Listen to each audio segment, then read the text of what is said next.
മഹാലക്ഷ്മിയിൽ വൻ പൊട്ടിത്തെറി. അതേ പ്രേക്ഷകർ നമ്മൾ കാണാൻ കാത്തിരുന്ന മുഹൂർത്തം. ഞാൻ ആലോചിച്ചോട്ടെ, നമ്മുടെ സാഗറാണ് തെറ്റുകാരനെന്ന് അറിഞ്ഞിട്ടും വെറുതെ ഒന്ന് പോടാ ഇറങ്ങി പോടാന്ന് പറഞ്ഞിട്ട് പറഞ്ഞയച്ചതല്ലേ ഉള്ളൂ.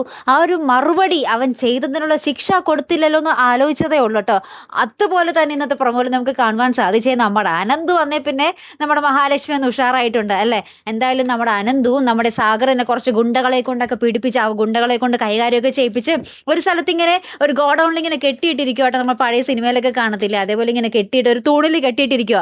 അപ്പോഴത്തേക്കും നമ്മുടെ കണ്ണൻ്റെ ഒരു മാസ് എൻട്രി ഉണ്ട്. അപ്പോൾ കണ്ണൻ ഇങ്ങനെ ചോദിക്കുന്നുണ്ട്, നിന്റെ പിന്നിൽ ആരാണ്? മേഘനാഥനല്ലേ എന്നിങ്ങനെ തറപ്പിച്ച് ചോദിക്കുന്നുണ്ട്. അപ്പോൾ തന്നെ നമ്മുടെ സാഗർ ഇങ്ങനെ ഞെട്ടി നിൽക്കുന്നുണ്ട്. അപ്പം മനസ്സിലായി, ഞെട്ടലിൽ അവർക്ക് മനസ്സിലായി ഈ സാഗറിന്റെ പിന്നിൽ മേഘനാഥൻ തന്നെയാണെന്ന്. പിന്നെ നമ്മുടെ ആനന്ദ് നല്ല രീതിയിൽ പഞ്ഞിക്കിടുന്നുണ്ട്. അപ്പം എന്തായാലും തത്ത പറയും പോലെ നമ്മുടെ സാഗർ എല്ലാം തുറന്ന് പറഞ്ഞു കാണും അല്ലേ. അതിന് പിന്നാലെ നമ്മുടെ മഹാലക്ഷ്മിയും നമ്മുടെ കണ്ണനും കൂടി മേഘനാഥന്റെ വീട്ടിൽ പോയൊരു മാസ് എൻട്രി നടത്തുന്നുണ്ട്. മഹാലക്ഷ്മി ആണെങ്കിൽ കട്ടക്കലിപ്പിൽ നമ്മുടെ മേഘനാഥൻ ഇങ്ങനെ നോക്കി നിൽക്കുന്നുണ്ട്. അപ്പം ഇനി എന്തായാലും ഒരു അടിപൊളി രംഗങ്ങൾ തന്നെ ആയിരിക്കട്ടെ വരാൻ പോകുന്നത്. ഇനി എങ്ങനെയായിരിക്കും നമ്മുടെ കണ്ണൻ പ്രതികരിക്കുക?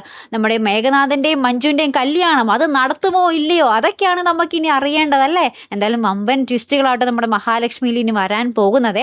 നമ്മുടെ കമലേശ്വരം വീട്ടിൽ മറ്റുള്ളവർ എന്തായാലും നമ്മുടെ കണ്ണനെതിരെ നിൽക്കും ഈ വിവാഹം മുടക്കുമ്പോൾ. അപ്പം അവിടെ എങ്ങനെ നമ്മുടെ കണ്ണൻ പ്രതികരിക്കും എന്നുള്ളതൊക്കെ ഒരു വലിയ ചോദ്യം തന്നെയാണല്ലേ. എന്തായാലും കാത്തിരുന്ന് തന്നെ കാണാട്ടോ. ഒരു ചൂടേറിയ അടിപൊളി എപ്പിസോഡുകൾ തന്നെ ആട്ടോ വരാൻ പോകുന്നത്. നമുക്ക് നോക്കാം. അപ്പോൾ അടുത്തൊരു വീഡിയോയുമായി വരുന്നത് വരയ്ക്കും ഗുഡ് ബൈ.